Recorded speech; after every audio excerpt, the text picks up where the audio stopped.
Anda kembali menyaksikan iNews Siang, pemirsa. Aksi bakar ban dilakukan massa Aliansi Masyarakat Sipil Tolak Pemilu Curang kemarin di depan gedung KPU RI jelang pengumuman hasil rekapitulasi. Sementara kelompok advokat pendorong hak angket menyebut proses pemilu yang dilakukan KPU tak pantas melegitimasi kemenangan salah satu paslon.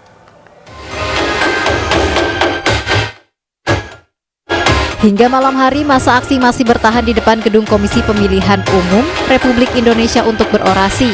Orasi sempat ditunda untuk beristirahat dan berbuka puasa.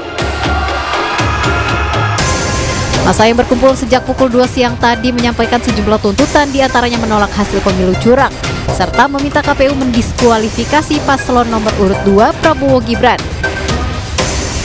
Tak hanya Aliansi Masyarakat Sipil, Presidium Advokat Hak Angket DPR RI juga turut hadir dalam orasi dan berharap hak angket diluncurkan karena proses pemilu curang tak layak melegitimasi kemenangan salah satu paslon. Dari Jakarta, Camar Henda, Bagus Prasetya Adi, iNews melaporkan.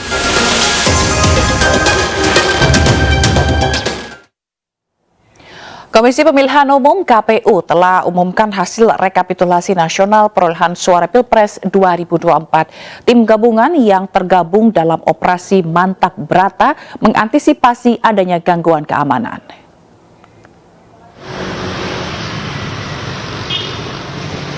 Lebih dari 4.600 personil yang terdiri dari Mabes Polri, Polda Metro Jaya, TNI, dan pemerintah daerah melakukan pengamanan terkait eskalasi saat masa sengketa pemilu khusus. Kapolda Irjen Karyoto memimpin langsung pengamanan pasca pengumuman hasil pemilu 2024, diinstruksikan untuk tetap meningkatkan kegiatan-kegiatan dari mulai preventif, edukatif, preemptif hingga penegakan hukum demi menciptakan situasi yang kondusif. Pengamanan dilakukan sesuai dengan perkembangan di lapangan.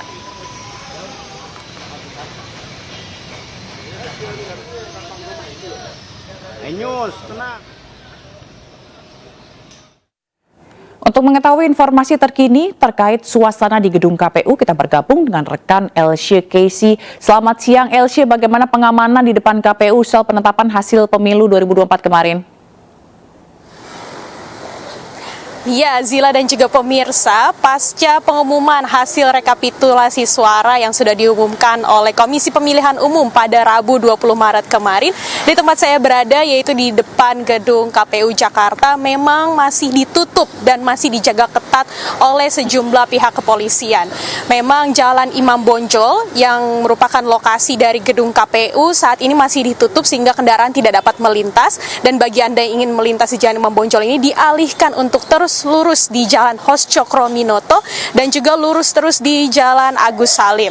Sementara itu menurut pantauan kami juga seperti Anda dapat saksikan di belakang saya masih terdapat 3 unit mobil Barakuda mirip yang merupakan milik dari Korps Brimob masih disiagakan di tempat saya berada untuk mengantisipasi adanya demo susulan dan juga untuk menjaga keamanan. Kami juga memantau di tempat saya berada ini ada sejumlah petugas keamanan KPU dan juga ada pihak kepolisian dan juga ada petugas Brimob yang juga masih menjaga bersiaga mereka untuk memastikan keamanan di depan gedung KPU ini. Memang kemarin malam pasca rekapitulasi suara sudah diumumkan oleh KPU terjadi demonstrasi di sekitar gedung KPU ini hingga cukup larut malam, dan memang ada ribuan pihak polisian gabungan yang diluncurkan untuk menjaga keamanan. Dan di tempat saya berada nih saat ini memang kami tidak melihat adanya massa yang berkumpul dan kami juga belum mendapatkan informasi terkait dengan adanya demonstrasi susulan, namun tentunya pihak keamanan masih terus berjaga.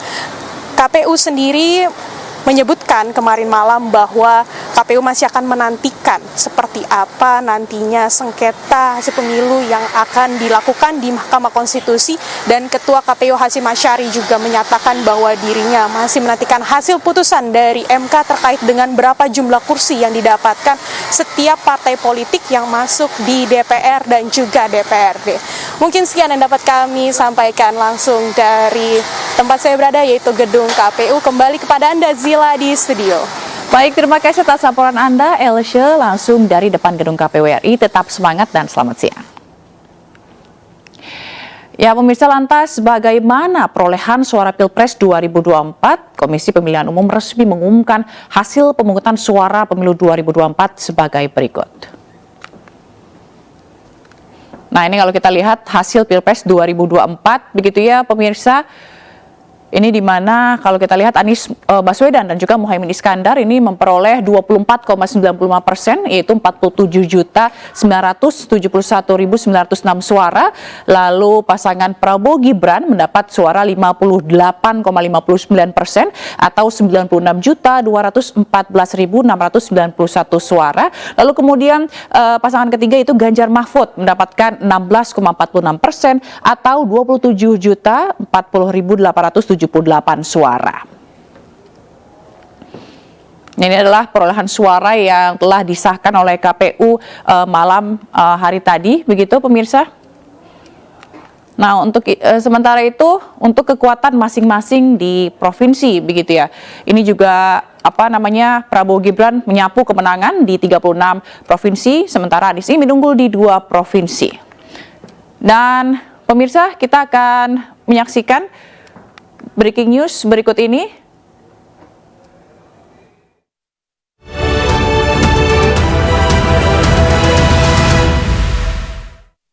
Karena tadi malam kita sudah sama-sama menyimak hasil perhitungan manual Pilpres dan Pileg yang disampaikan, yang dilakukan oleh pihak KPU. Dan kita juga sudah melihat ada beberapa pernyataan yang disampaikan oleh pimpinan partai yang lain dan juga paslon yang lain. Dan sudah pada tempatnya kalau pada hari ini Pak Ganjar Pranowo dan ada Pak Mahfud MD di sini menyampaikan juga ya, tanggapan respons ya, kami secara official terhadap apa yang sudah diumumkan oleh pihak KPU tadi malam. Dan tentu persoalan ini akan terus berkembang ya dalam satu dinamika politik yang cukup dinamis ya. Dan kita akan lihat saja, tapi pada saat ini Pak Ganjar akan memberikan ya, tanggapannya, terutama melihat hasil dan menyimak ya, tanggapan-tanggapan yang ada mengenai hasil KPU tadi malam.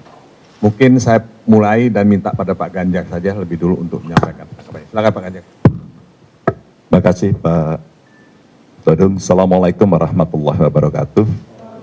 Selamat pagi, salam sejahtera untuk kita semua, Pak Mahfud, Pak Todung dan teman-teman tim hukum. Saya menyampaikan terima kasih atas kehadirannya. Yang pertama, selama 1 bulan terakhir saya dan Pak Mahfud berkeliling, melihat, mendengar, menerima banyak kelompok masyarakat.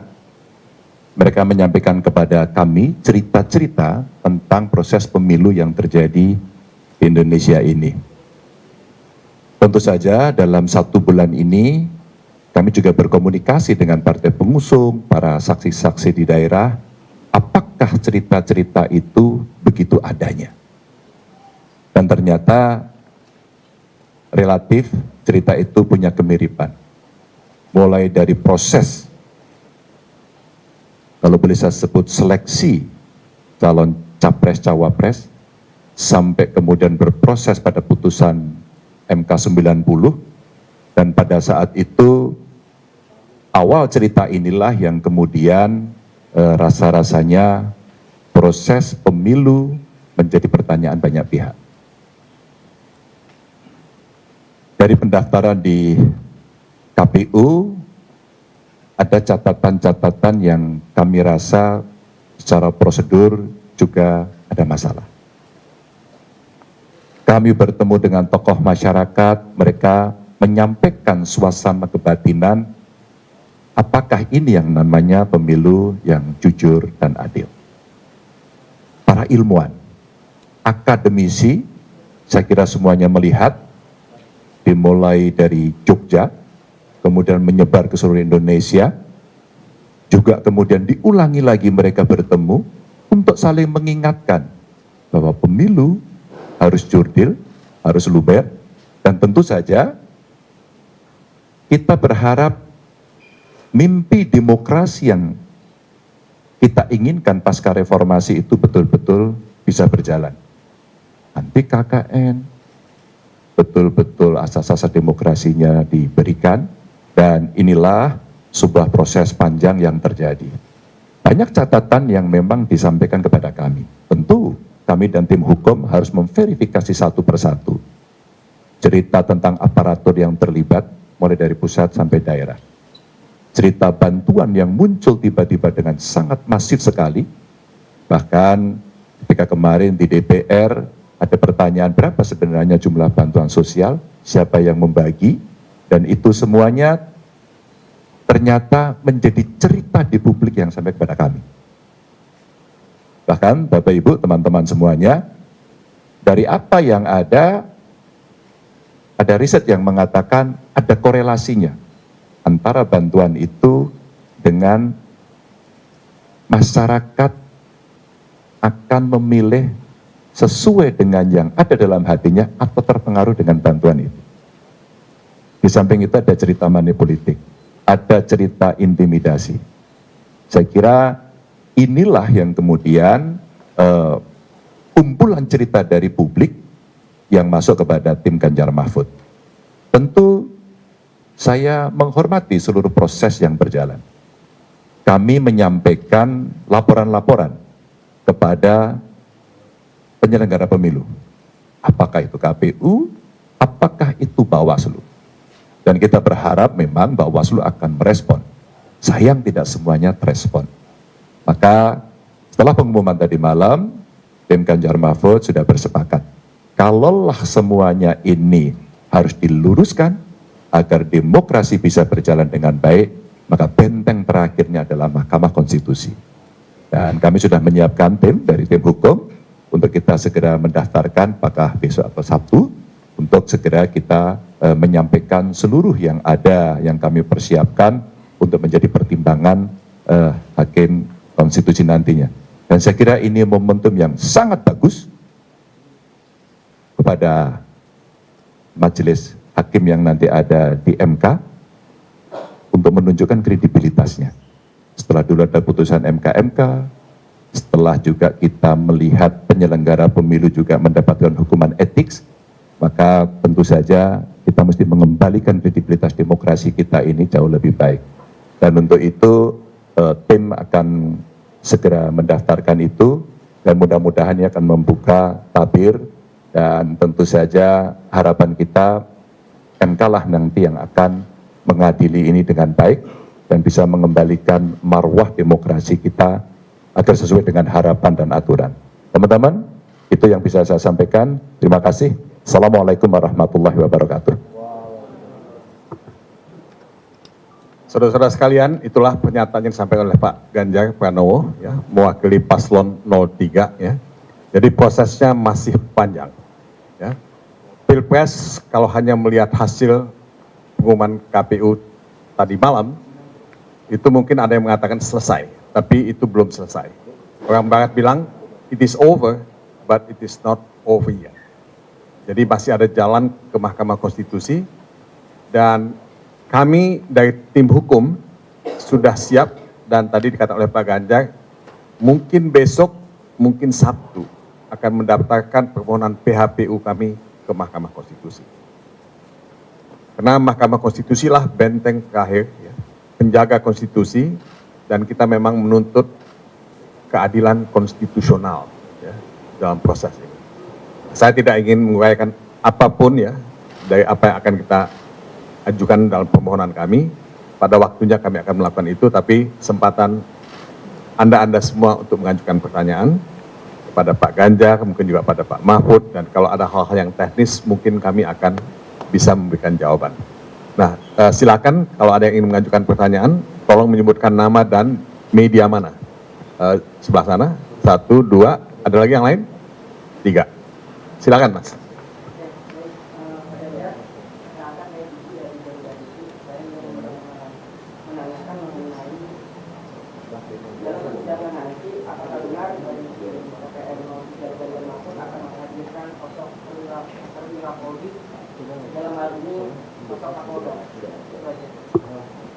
Kamu tunggu nanti di sana. Oke, yang kedua tadi, silakan Mas. Ya, saya John dari Narasi Pak Ganjar. Ingin bertanya Pak, kemarin pagi ini baru saja tim 01 melakukan mengajukan gugatan kepada MK, baru tadi pagi jam 8 sampai 10 tadi ya. Dari kita melihat bahwa kubu 01 dan 03 sama-sama mengajukan gugatan PHPU ini. Apakah ada saling komunikasi atau mungkin kolaborasi dari kubu 01 untuk menindaklanjuti hasil pemilu 2024 ini, mengingat ada kesamaan aksi yang dilanjutkan untuk mengajukan gugatan ke PHPU ini, Pak? Kami sama-sama punya pikiran ya, bahwa rasanya saya tidak berkomunikasi langsung pada soal ini, tapi rasa-rasanya kami punya catatan yang sama pada soal itu, dan kami tidak akan membiarkan. Sirekap umpama, logika yang paling sederhana, satu TPS 300 tapi hasilnya lebih, itu yang paling gampang. Dan terjadinya di mana-mana. Kami melihat sistematis betul ini terjadi. Mudah-mudahan nanti akan ada pakar yang disiapkan oleh tim untuk bisa membongkar cerita itu, sehingga bisa membuka kepada mata masyarakat. Kedua, umpama sama-sama kan setelah yang saya ceritakan tadi, bahkan luar negeri pun memberikan catatan loh kepada kita. Ini penyelenggaraan pemilunya kok seperti itu. Jadi pasti dari 01 punya catatan sendiri, tapi kami punya catatan sendiri. Apakah nanti dalam persidangan ada kesamaan dan sebagainya? Mari kita lihat di persidangan saja. Sehingga ini menjadi fair dan tidak ada agenda-agenda lain, kolaborasi-kolaborasi yang terkait dengan agenda tertentu tidak. Kami hanya ingin mendudukkan saja proses ini dengan baik. Apapun keputusannya, kita akan legowo. Siapa lagi, Pak? Oke, yang ketiga Anda teh. Silakan.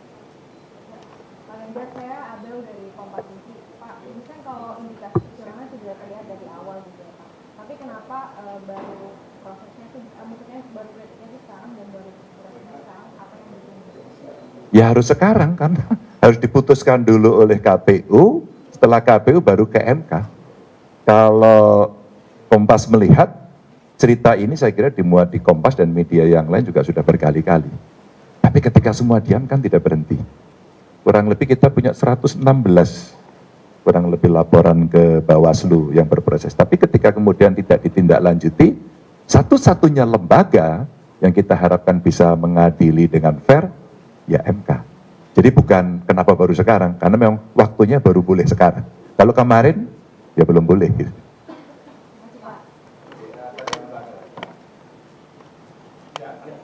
Mas Ganjar, saya lihat di Kompas.com. Saya lihat dari Kompas.com, Mas Ganjar ini dan Prof. Mahfud, kalau tadi kan bicara soal persiapan untuk mengajukan sengketa ke MK, nah di sisi lain kan juga jalur politik itu tengah diupayakan melalui hak angket di DPR. Nah, apakah juga dari Mas Ganjar dan Prof. Mahfud ada harapan juga untuk hak angket ini segera digulirkan oleh PDIP dan partai-partai pengusung Mas Ganjar, Prof. Mahfud gitu? Dan progresnya sudah seperti apa sampai saat ini? Terima kasih. Kebetulan saya dan Pak Mahfud tidak di DPR. Gitu. Jadi sudah kita siapkan kita berikan kepada partai dan DPR untuk menyiapkan itu, dan dari seluruh prosesnya saya dengar sudah disiapkan. Jadi kami menyerahkan nanti kepada kawan-kawan yang ada di parlemen. Rasanya sudah siap mereka. Tinggal proses administratifnya. Tentu pasti ada politiknya di sana dan ini akan menarik. Political interplay-nya akan terjadi.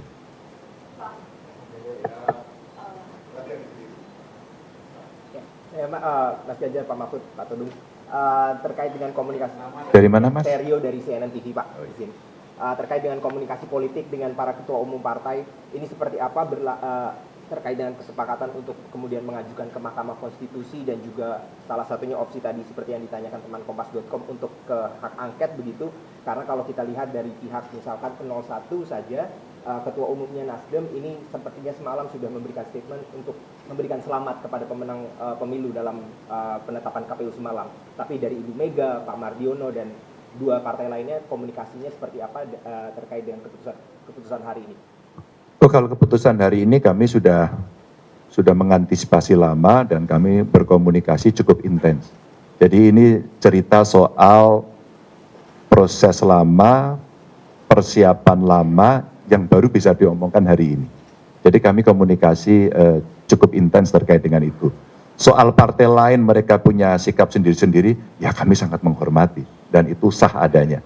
Maka setelah ini pun nanti kami akan berkomunikasi lagi kepada beliau-beliau. Rasanya ya fatsun politik itu mesti kita lakukan.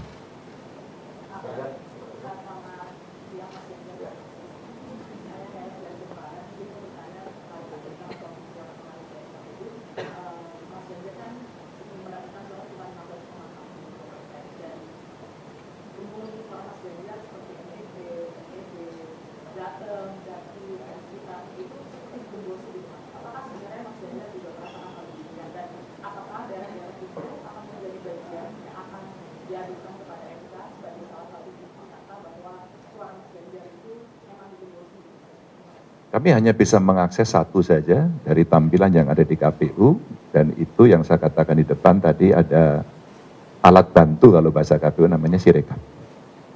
Justru itulah yang kami kemudian bertanya. Gitu.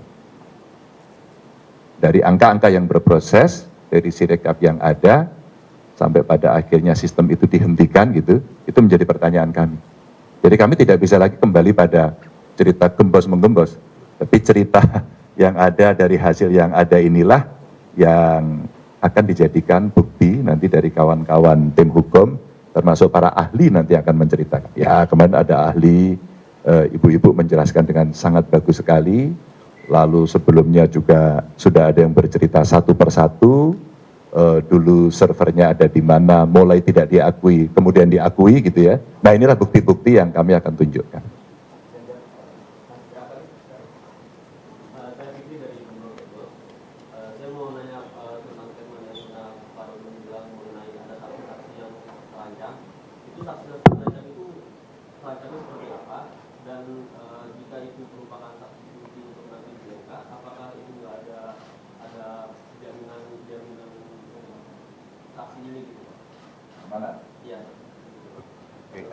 Saya jawab ya. Memang kita melakukan ya kunjungan ke daerah untuk mendapatkan saksi-saksi fakta yang akan kita tampilkan pada sidang di MK nantinya. Dan cukup banyak sebetulnya yang mengetahui, mengalami, melihat ya, merasakan apa yang terjadi. Tadi Pak Ganjar bicara mengenai bansos misalnya, bicara mengenai intervensi kekuasaan. Nah mereka menceritakan dengan sangat jelas apa yang mereka lihat, apa yang mereka alami, apa yang mereka saksikan. Tapi ketika kita meminta mereka untuk menjadi saksi dan dibawa ke MK, tidak semuanya bersedia untuk menjadi saksi. Sebetulnya bukan karena tidak tahu keadaannya, tapi mereka merasa tidak nyaman dan tidak aman. Ya. Nah, apakah bentuk penekanan ya yang dilakukan terhadap mereka itu oleh pihak lokal atau pihak lain ya? Ini tentu ya bisa saja terjadi, tapi yang saya mau katakan lah, bahwa selama saksi itu tidak memiliki kebebasan untuk menyatakan sesuatu, kita sudah melakukan pelanggaran hak-hak ya asasi dari saksi yang harusnya bersaksi. Karena itu merupakan bagian dari kewajiban dia untuk menjelaskan kebenaran ya, yang kita cari bersama-sama. Saya tidak ingin menyebutkan jumlahnya, ya, berapa banyak, tapi cukup banyak, baik itu di Jogja, baik itu di Jawa Timur, baik itu di Bali maupun di Sumatera Utara, kita melihat ya mereka tidak semuanya nyaman. Tapi alhamdulillah kita bisa mendapatkan cukup banyak saksi dan nanti tergantung kepada pihak MK untuk menampilkan mereka, ya, menerima mereka. Tapi kalaupun tidak semua bisa ditampilkan, kami sudah punya affidavit serta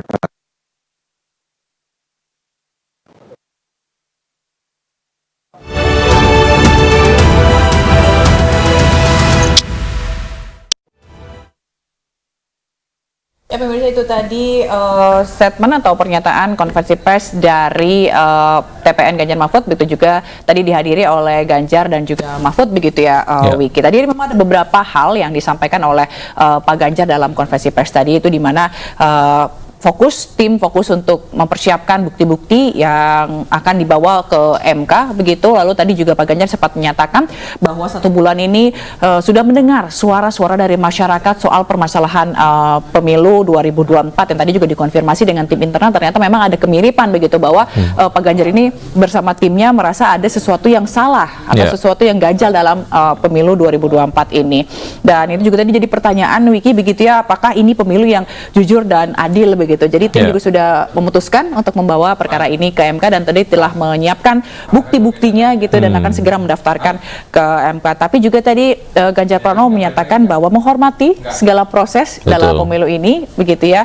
Jadi dan sepakat untuk agar demokrasi berjalan baik begitu langkah ke MK akan dilakukan dan juga berharap nanti MK ini akan mengadili dengan baik gitu dan mengembalikan marwah demokrasi sebagaimana mestinya. Jadi tadi juga disinggung nih soal intimidasi dan perlindungan saksi yang jadi pembahasan tadi juga. Gitu. Gugatan terkait dengan hasil Pilpres 2024 juga ini tentu saja seperti yang tadi sudah disampaikan akan dilengkapi dengan berbagai macam temuan dan juga bukti-bukti yang sudah dikumpulkan. Dan kita ke informasi berikutnya, pemirsa. Presiden Joko Widodo menanggapi hasil rekapitulasi nasional pemilu 2024 yang telah diumumkan oleh KPU. Jokowi bersyukur proses rekapitulasi selesai dilakukan dan mengapresiasi kinerja KPU dan Bawaslu. Ya, kita patut bersyukur proses penghitungan, proses rekapitulasi dan penghitungan suara tadi malam sudah selesai dilakukan oleh KPU. Saya sangat menghargai, mengapresiasi proses yang ada dan kerja keras KPU, Bawaslu saya kira patut kita apresiasi sehingga semuanya berjalan dengan baik dan tepat waktu. Ya, pemirsa, Partai Persatuan Pembangunan dipastikan gagal menempatkan wakilnya di DPR RI lantaran suara yang diperoleh pada pemilu 2024 tak mampu menembus ambang batas parlemen 4%. Ya, ini jadi pertama kalinya P3 gagal melangkah ke Senayan. Persatuan Pembangunan, perolehan suara sah 5.878.777 suara.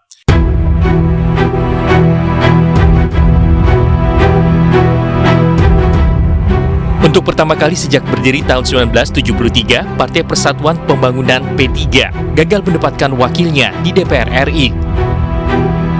P3 tak mampu melampaui parliamentary threshold atau ambang batas parlemen 4%. Berdasarkan rekapitulasi tingkat nasional yang dilakukan KPU RI di 38 provinsi dan 128 wilayah luar negeri, P3 hanya mendapatkan 5.878.777 suara. Apabila dibandingkan dengan jumlah suara sah pemilihan legislatif DPR RI yang mencapai 151.796.630 suara, P3 hanya mendapatkan 3,87% suara. Sesuai Undang-Undang Nomor 7 Tahun 2017 tentang Pemilu, hanya partai yang mendulang setidaknya 4% suara sah nasional yang diikutkan dalam perhitungan kursi DPR RI. Partai yang mengaku sebagai rumah besar umat Islam tersebut masih bisa mengajukan gugatan ke Mahkamah Konstitusi. Apabila hasil gugatan bisa melampaui margin kekurangan sehingga bisa menembus 4%, P3 bisa saja melaju ke Senayan.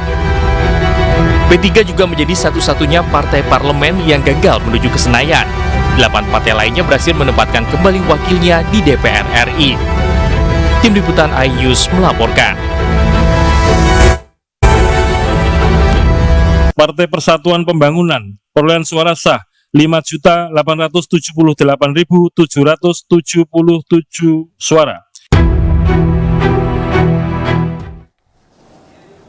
Ya, pemirsa, Timnas Amin resmi mengajukan gugatan hasil pemilu ke MK, sementara TPN Ganjar Mahfud juga akan mengajukan gugatan ke MK. Bagaimana respon KPU? Sudah terhubung dengan kami, Komisioner KPU, ada Bapak Idam Holik. Apa kabar Bapak? Selamat siang, terima kasih sudah bergabung bersama kami. Alhamdulillah baik Mas, Mbak. Ya, baik. Alhamdulillah semuanya berjalan lancar. Semalam kami telah menetapkan hasil pemilu secara nasional dan disaksikan oleh masyarakat Indonesia baik dalam dan luar negeri. Ya. artinya memang ini menjadi sebuah proses yang cukup panjang dan sampai juga kepada proses semalam begitu ya. Bicara mengenai statement yang sudah disampaikan oleh pasangan Capres-Cawapres nomor urut 1 dan juga 3 terkait dengan gugatan yang akan mereka layangkan terkait hasil pemilu 2024. Respon KPU seperti apa? Mengenai gugatan ke Mahkamah Konstitusi dalam hal PHPU ya, perselisihan hasil pemilu, itu merupakan satu hal yang dijamin oleh Undang-Undang Pemilu. Gugatan ke Mahkamah Konstitusi adalah hak hukum dari peserta pemilu. Oleh karena itu kami KPU sebagai penyelenggara pemilu harus menghormati proses hukum tersebut dan kami akan mempersiapkan ya bukti-bukti faktual, ya bukti-bukti akurat dalam persidangan nanti. Mari kita ikuti proses ini dengan sebaik-baiknya. Baik. Lalu terkait dengan berbagai macam bukti yang sudah disiapkan begitu, ini tentu saja akan disampaikan di pengadilan. Tapi poin-poin yang nampaknya mungkin kemudian akan dijadikan highlight begitu, atau mungkin dilakukan persiapan yang lebih matang lah ya menghadapi sidang nanti, seperti apa dari KPU? Dikarenakan gugatan tersebut baru diregistrasi pada hari ini dan kami juga belum mendapatkan dokumen gugatan dari Mahkamah Konstitusi, maka dengan demikian tentunya kami belum bisa menyikapi lebih lanjut dan memang kami baru mengetahui lewat media massa, misalnya salah satu yang menjadi materi gugatan tim hukum paslon tersebut salah satunya adalah berkaitan dengan pencalonan. Pada kesempatan ini kami tegaskan bahwa pencalonan presiden dan wakil presiden telah kami proses melalui peraturan perundang-undangan atau dapat dikatakan bahwa proses pencalonan itu adalah sah menurut hukum. Baik, apakah juga nantinya akan mempersiapkan tim hukum khusus juga Pak untuk di MK ini? Sudah pasti ya, sebagaimana PHPU atau perselisihan hasil pemilu pada pemilu-pemilu sebelumnya, KPU juga mempersiapkan tim hukum. Baik, terkait dengan satu hal yang juga cukup menjadi perbincangan beberapa waktu yang lalu terkait dengan Sirekap sendiri, bagaimana Anda kemudian menyiapkan berbagai macam bukti terkait dengan aplikasi Sirekap begitu yang banyak menuai kritik beberapa waktu yang lalu? Undang-Undang Pemilu menegaskan bahwa hasil pemilu ditetapkan melalui proses rekapitulasi secara berjenjang, dimulai di tingkat PPK, Panitia Pemilihan Kecamatan, KPU Kabupaten Kota, KPU Provinsi, dan pada akhirnya KPU Republik Indonesia yang semalam kita semua saksikan penetapan hasil pemilu berdasarkan hasil rekapitulasi dalam rapat pleno terbuka. Baik. Lalu pada kesempatan ini kami tegaskan bahwa Sirekap bukanlah penentu dalam hasil pemilu, karena Sirekap kami desain dan kami gunakan sebagai alat bantu publikasi hasil pemilu, terutama perolehan suara peserta pemilu di setiap TPS-nya. Undang-undang Pemilu menegaskan bahwa hasil pemilu ditentukan berdasarkan hasil rekapitulasi secara berjenjang. Tapi kalau kita melihat dari hasil keluhan begitu ya dan investigasi sementara begitu, penggunaan atau fungsi dari Sirekap ini sebenarnya tidak maksimal begitu Pak? Menurut kami ya, Sirekap tetap fungsional. Sirekap tetap fungsional, misalkan saja dalam rapat pleno terbuka di tingkat KPU RI ya, dalam rekapitulasi apabila ada partai politik ingin melakukan pembuktian terhadap perolehan suara peserta pemilu di TPS tertentu, maka kami bersepakat untuk membuka Sirekap satu persatu.